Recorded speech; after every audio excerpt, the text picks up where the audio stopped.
오늘 아침 저와 여러분들이 함께 나눈 말씀은 누가복음 2장 25절부터 38절까지 말씀입니다.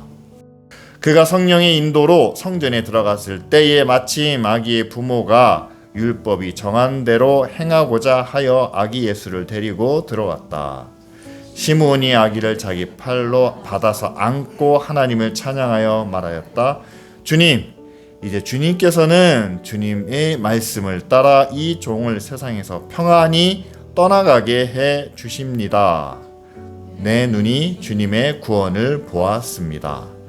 주님께서 이것을 모든 백성 앞에서 마련하셨으니 이는 이방 사람들에게는 계시하시는 빛이요 주님의 백성 이스라엘에게는 영광입니다. 아기의 아버지와 어머니는 시므온이 아기에 대하여 하는 이 말을 듣고서 이상하게 여겼다. 시므온이 그들을 축복한 뒤에 아기의 어머니 마리아에게 말하였다. 보십시오. 이 아기는 이스라엘 가운데 많은 사람을 넘어지게도 하고 일어서게도 하려고 세우심을 받았으며 비방받는 표징이 되게 하려고 세우심을 받았습니다. 그리고 칼이 당신의 마음을 찌를 것입니다. 그리하여 많은 사람의 마음속에 생각들이 드러나게 될 것입니다. 아셀 지파에 속하는 바누엘의 딸로 안나라는 예언자가 있었는데 나이가 많았다. 그는 처녀 시절을 끝내고 7배를 남편과 함께 살고 과부가 되어서 84살이 되도록 성전을 떠나지 않고 밤낮으로 금식과 기도로 하나님을 섬겨왔다. 바로 이때에 그가 다가서서 하나님께 감사를 드리고 예루살렘의 구원을 기다리는 모든 사람에게 이 아기에 대하여 말하였다. 아멘. 대강적 말씀을 우리가 함께 나누면서 예수님을 만났던 여러 부류의 사람들을 우리가 함께 말씀으로 살펴보았습니다. 근데 오늘이 아마 가장 나이가 많은 두 분이 아닌가 생각이 듭니다. 시므온과 안나. 8일밖에 되지 않은 어린 아기를 안고 그 부모에게 이 아기를 향한 하나님의 계획이 무엇인지 말해주고 있는 그런 장면이 성경 가운데 나타납니다. 시므온이 예수님에 대해서 뭐라고 예언하고 있는지 한번 보시기 바랍니다. 이분은 이방 사람들에게는 계시하는 빛입니다. 그리고 이스라엘에게는 영광입니다. 이스라엘 가운데 많은 사람을 넘어지게도 하고 일어서게도 할 것입니다. 그리고 이분은 고난받는 표징이 될 것입니다. 이 아이가 자라서 당신에게 칼이 되어 마음을 찌르는 그런 고통을 줄 겁니다. 그런데 그것은 많은 사람의 마음속에 있는 생각들을 드러나게 할 것입니다. 나연이가 태어났는데, 아니면 주엘이가 태어났는데 와가지고 기도를 받는데 목사님이 그런 얘기를 하는 거예요. 이 아이는 커서 고난받는 증거가 될 것입니다. 이 아이 때문에 엄마는, 아빠는 칼로 가슴이 찌르는 듯한 고통을 당할 것입니다. 그러니까 예사로운 예언은 아니잖아요. 제가 어린 아기를 안고 축복을 하는데 이런 이야기를 하면 어떻게 생각하시겠습니까? 그리고 이 시므온이란 사람은 분명히 성령을 통해서 계시를 받았다라고 말합니다. 어떤 계시입니까? 그리스도를 만날 것입니다. 그리고 예수를 안고 하나님께 감사드렸습니다. 하나님, 이제 내가 그리스도를 만났으니 예수가 그리스도라는 걸 알았다는 거죠. 내가 그분을 만났으니 이제는 나는 숨을 거둬도 여한이 없습니다. 그런데 그 그리스도에 대한 예언이 이스라엘에게는 영광입니다. 하지만 이것은 이방 사람들에게는 하나님이 빛으로 계시하고 계십니다.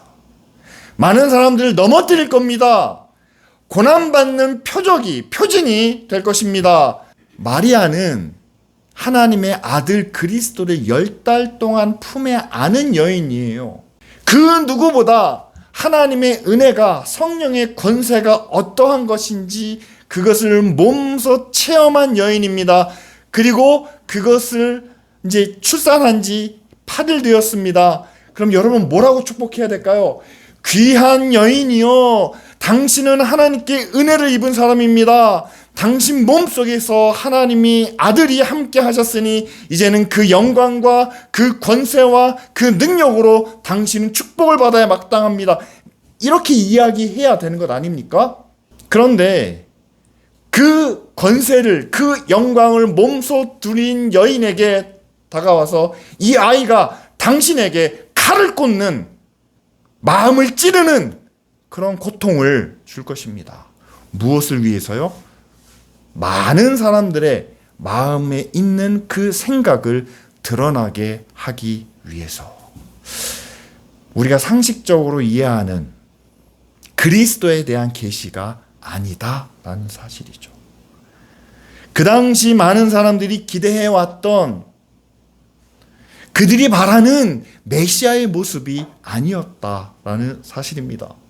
그런데 이 시므온은 그 말씀을 듣고 그 계시를 듣고 그것을 감추거나 숨기지 않고 그대로 드러낼 수 있는 그런 어른의 모습을 우리에게 보여주고 있다라는 사실입니다. 마리아도 요셉도 이게 무슨 말인지 이해하지 못한다라고 성경은 이야기합니다. 하지만 그 누구도 바라지 않는 것을, 그 누구도 생각하지 않는 것을 말해줄 수 있는, 여러분 30년 후에 예수님께서 공생애를 시작하신 후에, 그리고 그 십자가를 지신 후에는 이 말씀이 무슨 뜻인지 이해가 되지 않습니까? 바로 이렇게 말해줄 수 있는 것이 바로 어른 시므온의 모습이었다라는 사실이죠. 그렇다면 어떻습니까? 우리 시대에도 이런 어른이 필요하지 않을까요? 그래서 저는 여러분들에게 한 분을 소개해 드리려고 합니다. 잘 아실 거예요. 연세대 철학과 교수로 지금은 이제 은퇴하셨죠? 1920년생이라고 하십니다. 나이가 106세예요. 북한에서 태어나셨는데 평양 숭실중학교에서 윤동주 시인과 함께 공부하셨고 또 거기서 안창호 선생님의 제자로 배웠다고 합니다. 기독교에서는 이분은 하나의 어른이다라고 저희는 생각을 합니다. 그런데 이분이 어른이다라고 우리가 말하는 이유가 나이가 100세가 넘었으니까 철학과 교수고 유명하니까 우리가 어른이다라고 부르는 것은 아닙니다. 이분이 우리에게 주시는 메시지가 있어요. 시므온이 예수님을 안고 전한 메시지가 있는 것처럼 이분이 전하는 메시지가 있습니다. 행복은 인격만큼 누린다 라고 말합니다. 물질의 가치보다 정신의 가치를 알아야 행복합니다. 그리고 고생이 있는 행복이 제일 큰 행복이며 사랑이 있는 고생이 바로 인생입니다 라고 이렇게 말하고 있습니다. 예전에도 영화 제목이 행복은 성적순이 아니잖아요 라는 영화가 있었습니다.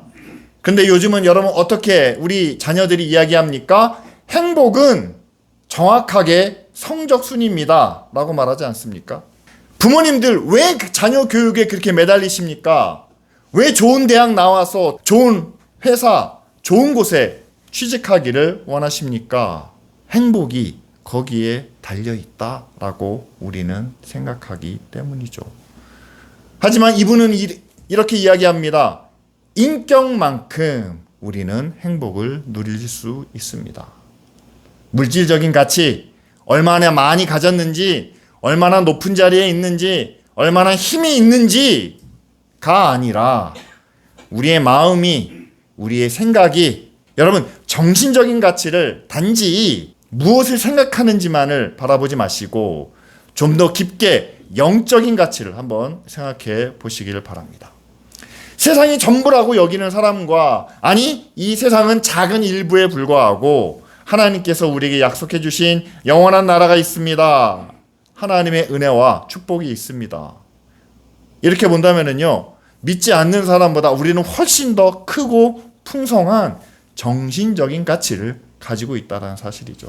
따라서 그들이 아무리 고상한 인격을 갖고 있어도 우리가 갖고 있는 인격만큼 그들은 절대로 따라오지 못합니다. 왜냐하면 세상에서 아무리 고상한 인격이라 할지라도 세상의 인격은 인과응보에 따르고 있어요.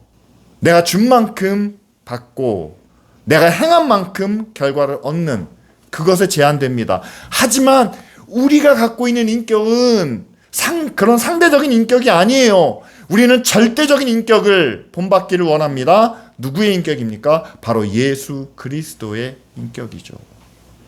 예수님의 인격은요, 내가 주인이지만, 내가 선생이지만, 그러나 아무런 대가를 바라지 않고 제자의 발을, 종의 발을 씻겨주는 그런 인격입니다. 여러분, 우리가 그런 인격을 가지고 있다면 지금 우리가 살고 있는 이 현실이 뒤집어지지 않는다고 해도, 내가 지금 50점인데 100점이 안 돼도, 내가 갖고 있는 것이 상대적으로 적은데 남들보다 2배 많이 갖지 않아도 주인이지만 종의 모습으로 그들의 발을 씻겨줄 수 있는 그런 영적인, 정신적인 가치를 우리가 가지고 있다면 우리는 누구보다 행복한 삶을 살 수 있지 않겠습니까?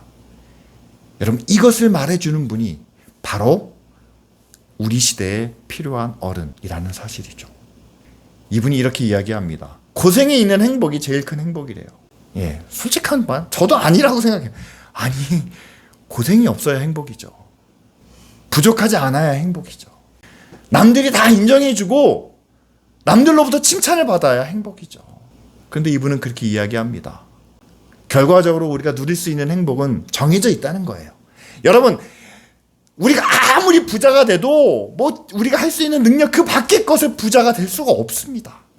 우리가 아무리 높이 올라간다고 해도 우리가 올라갈 수 있는 다 한계가 있어요. 인간의 한계는, 인간의 가질 수 있는 것은 다 제한되어 있습니다. 그런데 아무런 고생과 희생이 없이 그것을 얻으면은요, 그것을 얻었을 때 누리는 행복의 크기는 제한될 수밖에 없어요. 그런데 만약에 여러분들이 너무 가난하게 태어났다고, 너무 어렵게 자랐다고 생각해 보십시오. 그로 인해서 받은 상처도 물론 있습니다. 하지만 거기서부터 시작해서 차근차근 올라오는, 그래서 지금 내가 누리는, 지금 느낄 수 있는 이 모든 것을 우리가 얻게 되었다면 거기서 누릴 수 있는 행복은 그냥 당연히 주어지는 행복보다는 훨씬 더 크고 훨씬 더 감사할 수밖에 없다라는 사실이죠. 그리고 이분은 인생을 이렇게 이야기합니다. 사랑이 있는 고생이 바로 인생이다. 살면서 고생 안 하고 살 수 있습니까? 아니요. 그럴 수는 없다는 사실이죠. 그런데 그냥 무작정 고생하는 것이 아니라 내가 사랑하기 때문에 고생한다면, 내가 사랑하는 사람을 위해서 희생하는 거라면 그것이 바로 진정한 의미의 우리의 삶, 우리의 인생이 된다라는 사실이죠. 여러분, 이런 얘기를 어디에서 들을 수 있겠습니까? 여러분, 이런 말을 누가 해줄 수 있겠습니까? 성경을 통해서 깨달은 그런 진리와 지혜가 저와 여러분들 가운데 있다면, 여러분, 교회를 통해서 이런 메시지가, 이런 지혜가, 이런 삶의 경륜이 우리 모두에게 증거되어야 하지 않을까요? 오늘 함께 읽은 시므온이 어른으로서 이렇게 말씀하고 있습니다. 이분은 그리스도입니다. 이분은 하나님의 아들입니다. 이스라엘을 구원하시기 위해서 이 땅에 오셨습니다. 그런데 그분이 전한 말씀 가운데는 헤롯이 얼마나 나쁜데 헤롯을 물리치고 로마의 식민지로부터 우리를 구원해 주셔서 참 자유와 참 권세와 참 능력을 행하실 분입니다. 이런 이야기가 하나도 포함되어 있지 않다는 사실이에요. 지금 현실 속에서 일어날 수 있는 구원에 대해서 말씀해주고 있지 않습니다.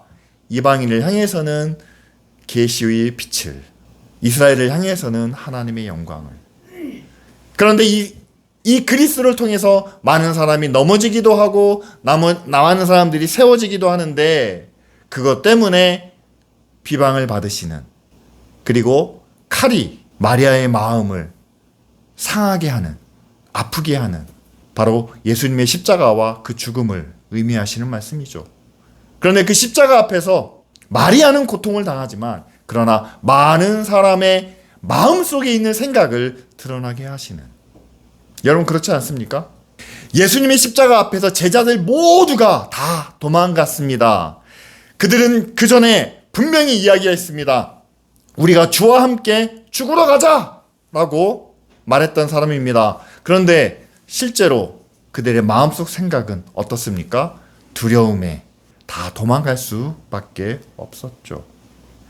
따라서 여러분, 시므온의 말은요, 지금 8일밖에 안 된 한 아이의 삶이 어떻게 이루어질 것인지, 어떤 결과를, 어떤 열매를 맺게 될 것인지, 그것을 내다보며 또한 그 이후의 모습까지도 보여주시는, 우리의 눈으로는 볼 수 없는 하나님의 구원을 말씀해 주고 계신다라는 사실이죠. 저는 교회가 바로 이런 어른들의 말씀을 들을 수 있어야 되고, 그것을 또한 우리가 함께 나눌 수 있어야 된다라고 저는 믿습니다. 교회 안에서는 하나님의 구원이 이루어져야 됩니다.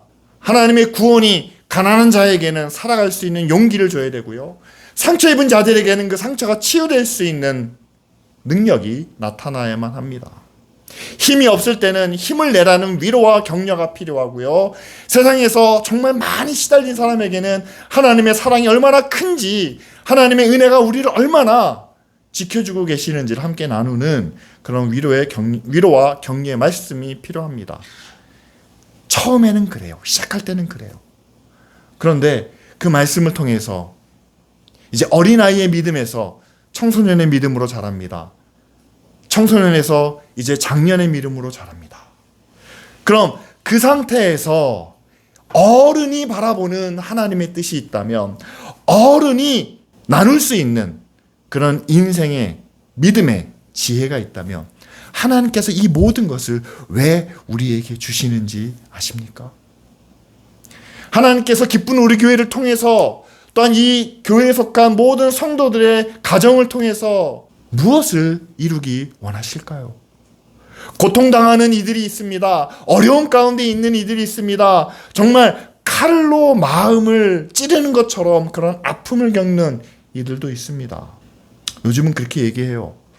아픔과 고난이 오면은요, 뭔가 하나님 앞에 뭔가 잘못했죠? 뭔가 지은 죄가 있죠? 뭔가 하나님 뜻대로 안 하는 게 있어서, 뭔가 문제가 있어서 그런 게 아닐까요? 라고 말할지 모릅니다. 여러분, 정말 그럴까요? 왜 고난의 문제를 우리 삶 속에서, 우리 현실 속에서만 바라보십니까? 예수님께서 십자가를 지신 것을 왜 제사장의 눈으로, 바리새인의 눈으로만 바라보고 계십니까? 하나님의 눈으로 바라보세요. 예수님은 모든 영혼을 위해서 죄를 대신 담당하셨습니다. 그렇다면 우리의 고난은요, 우리의 아픔은요, 우리의 어려움은요, 그냥 의미 없이 우리 죄 때문에, 우리의 허물 때문에 하나님께서 책망하시는 그런 책망으로 끝나는 것일까요? 예수님이 말씀하시지 않았습니까? 누구든지 나를 따라오려거든 자기를 부인하고 자기 십자가를 져야 한다. 그러면 우리에게 주신 그 십자가는 무엇을 위한 것일까요? 바로 우리를 바라보고 있는, 우리를 통해서 하나님을 알게 되는, 그들을 구원하시기 위한 하나님의 뜻이 아니겠습니까?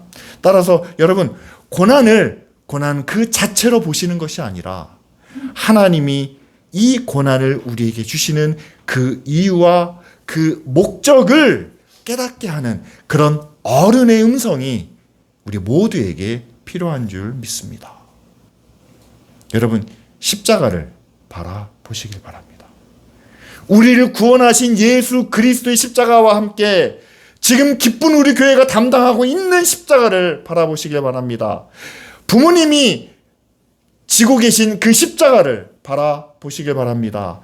자녀들을 위해서, 가정을 위해서 내가 담당해야 할, 마리아의 마음이 칼로 찌르는 것처럼 그런 아파야 했던 그것처럼 우리가 담당해야 할 그 고난을, 그 십자가를 함께 바라보시길 바랍니다. 이것이 바로 성경을 통해서 우리가 함께 나눌 수 있는 어른의 말씀이죠. 또 한 명의 어른이 있습니다. 예언자 안나라는 분이죠.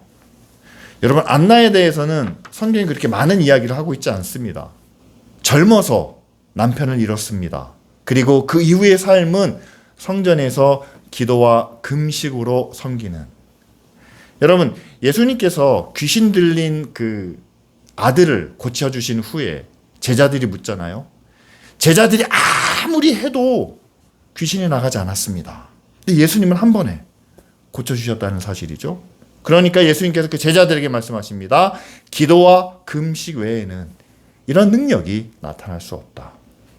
그런데 이 여인은 홀로 된 이후에 늘 성전에서 기도와 금식을 계속하며 섬겼다. 그렇다면 이 안나가 가지고 있는 영적인 권세나 또한 그 삶의 경건을 통해서 얻은 능력은 우리가 굳이 말하지 않아도 얼마나 큰지 알 수 있겠죠. 하지만 예언자라고 성경이 이야기하면서 그 예언자의 말 한마디, 그 예언자가 행한 능력 하나도 성경에는 소개되어 있지 않고 있습니다. 왜 그럴까요? 저는 이걸 의도적인 생략이라고 해석을 합니다. 일부러 누가가 안나에 대해서는 예수님이 어떤 분이라는 것을 소개하는 그 소개의 말만 언급했을 뿐, 이 안나가 말한 것이나 안나가 행동한 것에 대해서는 아무것도 말하고 있지 않습니다. 왜 그랬을까요? 여러분, 만약에 어떤 영적인 권세와 힘과 능력이 있는 사람이 무슨 말을 했다고 한다면 많은 사람들이 그것을 귀 기울여 듣지 않겠습니까? 근데 귀 기울여 듣는 것만으로 끝나면 되는데 그것을 자기 마음대로 해석해 버린다는 사실이에요. 성경에 보면 의도적으로 생략된 부분이 있습니다. 첫 번째가 바울이 자기 자신에 대해서 이야기하는데 하늘을 보고 왔다는 거예요. 하나님 나라를 보고 왔다는 거예요. 그런데 그것을 말하지 않겠다라고 이야기합니다. 왜냐하면 잘못 오해할 수 있기 때문이죠. 그리고 구약에도 여러분 모세의 시신이 아직까지도 발견되고 있지 않다, 모른다라고 성경이 구체적으로 이야기를 합니다. 왜 그럴까요? 위대한 지도자이기 때문에 그 모세의 시신이 어디 묻혀있다라고 한다면 그곳을 그 사람들은 성역화, 성지로 만들어 버릴 수 있기 때문에 그것을 일부러 감추셨다. 에덴 동산도 역시 마찬가지죠. 천사들로 하여금 그 앞을 지키고 있다라고 하는데 단지 생명나무를 감추기 위한 게 아니에요. 에덴 동산이 여기 있다 저기 있다라고 말하면은요, 그게 얼마나 유치한 노름이 되겠습니까? 성경에서는요, 필요 없는 부분은 감추고 숨기는 것이 두드러진 특징 중에 하나입니다. 그렇다면 안나의 말을 성경에 언급하지 않는 이유는 단 하나예요. 안나의 말이 중요하지 않습니다. 능력 있는 사람이, 경건한 사람이 무슨 말을 했는지는 중요하지 않습니다. 안나가 말한 것은 그거예요. 이분이 그리스도인데 이분이 어떤 분인지를 설명하는 그 자체가 중요하다는 사실이죠. 여러분, 우리 안에 어른들이 있는데 너무 말을 많이 하는, 너무 거침없이 드러내는 그런 어른들이 계십니다. 다른 분들이 아니에요. 교회 안에 목회자들이, 교회의 지도자들이 너무 거침없이 이야기를 합니다. 자기가 받은 것을, 자기가 경험한 것을 다 드러내놓습니다. 저는요, 한국교회가 믿음이 부족하지도 않고 열심히 모자라지도 않고 기도와 성령의 역사와 모든 사랑의 수고가 부족하지 않다라고 저는 봅니다. 전 세계 어느 나라와 비교해도요, 한국교회는 그만큼 열심으로 믿음 안에서 많은 일을 감당해 왔습니다. 근데 한국교회가 잘못한 게 딱 하나 있어요. 예언자 안나와 같은 그런 모습이 없다는 거죠. 어른의 모습이 없어요. 다시 말하면 교회가 열심히 수고했는데 결과적으로 나타나는 것은 교회, 그 교회와 그 교회 목사, 또 누구의 이름만 나타납니다. 예수의 십자가가, 하나님의 구원이 잠시 스쳐 지나갈 뿐 사람들의 머릿속에 남는 것은 교회밖에 없어요. 교회가 이런 일을 했고 그 목사님이 저런 일을 했고 그래서 우리에게 이런 것들이 왔어. 사람들은 그것만 기억합니다. 저는 그것도 나쁘지 않다고 생각을 해왔어요. 그런데 시간이 지나다 보니까 지금 여러분 우리의 현실을 한번 지켜보십시오. 정말 젊은이들이 이야기합니다. 밖에 나가서 교회 얘기를 못하겠다고 이야기해요. 하나님에 대해서 예수 믿으라는 얘기를 부끄러워서 또는 힘들어서 못하겠다고 이야기합니다. 왜 그럴까요? 교회가 뭘 잘못했어요? 교회가 악을 행했나요? 교회가 너무 교만하게 행했나요? 아니요. 교회가 절제하지 못했다는 거죠. 사람들이 오해할 수 있는, 사람들이 왜곡할 수 있는, 사람들이 잘못 받아들일 수 있는 것들은 우리가 감추고 숨기는 그런 성숙한 모습이, 어른다움이 교회 안에 있어야 되는데, 아니요, 우리는 자랑했습니다. 우리 안에 있는 것을 다 드러내놨어요. 저들로 하여금 부끄러움을 느끼게, 위화감을 느끼게 했다는 사실이죠. 그 결과 지금 한국 교회는요, 하나님을 전하지 못합니다. 그리스도의 사랑을 우리가 잘 섬기고 나누는데 이것이 그리스도의 사랑입니다라는 말을 당당하게 하지 못합니다. 왜냐하면 우리 안에 어른다움이 없었기 때문이죠. 저는 저부터 돌아보게 됩니다. 한국 교회가 어른이 없는 이유는 여러분, 목회자들과 지도자들이 영적으로, 신앙적으로 성숙되지 못했기 때문이죠. 당장의 일만을 우리는 너무 중요하게 여겼습니다. 그러다 보니까 잘 될 때는 뜨겁다가 안 될 때는 차가워지는 그런 변덕스러운 모습을 나타냈습니다. 자기를 드러내는 일에 앞장을 섰습니다. 교회를 성장시켜야 되니까, 부흥해야 되니까, 우리는 이런 게 좋아요, 저런 게 좋아요. 여러분, 어른들은 그런 거를 잘 자랑하지 않잖아요. 마지막으로 한국 교회가 성숙되지 못한 가장 결정적인 모습은요, 한국 교회는 세대 교체를 실패했습니다. 가장 큰 문제 중에 하나예요. 이번 세대에는 좋았는데 다음 세대에는요, 아니에요. 목회자가 바뀌면서 모든 것이 달라집니다. 사람이 바뀌면 완전 시스템이 다 망가져요. 왜 그렇습니까? 성숙되지 못했다라는 사실이죠. 이제 후회해도 이미 늦은 것 같습니다. 교회에 어른이 없다고 해서 그럼 우리는 그냥 우리 식대로 하면 될까요? 아니죠. 이제는 우리부터 조금씩 성장과 성숙을 반복해서 우리부터 우리 자녀들에게 어른다움을 보여주는 그런 교회가 되어야 되지 않을까요? 그렇다고 해서 여러분, 우리가 완벽해져야 된다는 말은 아닙니다. 여러분, 우리는 누구도 완벽해질 수는 없습니다. 다만 우리가 한 가지, 땅의 것에 온전히 매이지 않고 좀 더 멀리, 좀 더 깊이 바라볼 수 있는 그런 영적인 눈과 그런 마음을 우리가 함께 갖기를 원합니다. 그리고 우리 현실의 아픔과 고통을 있는 그대로 느끼면서 세상 사람들처럼 원망하고 불평하는 그런 모습이 아니라, 여러분, 고난 받는 행복이, 고난을 통해서 얻은 행복이 가장 큰 행복이다라는 그런 깊은 의미를 우리도 함께 나누며 고난을 회피하고 멀리하는 그런 모습이 아니라 고난을 통해서 더 큰 행복을 바라는 저와 여러분들이 되기를 원합니다. 이제 앞으로는 한국교회가 모든 것을 다 이야기하고 막 시끄럽게 전하는 그런 교회 모습보다는 우리 안에 있는 것을 우리가 말하지 않아도, 우리가 나타내지 않아도 우리의 존재 자체로 정말 성령이 함께 하시는 그 모습만으로 하나님의 영광과 하나님의 권세를 우리가 보여줄 수 있는 그런 안나의 모습이, 그의 어른다움이 우리 안에 있기를 원합니다. 예수님께서 마태복음 6장 33절에 이렇게 말씀하셨어요. 먼저 그의 나라와 그의 의를 구하라.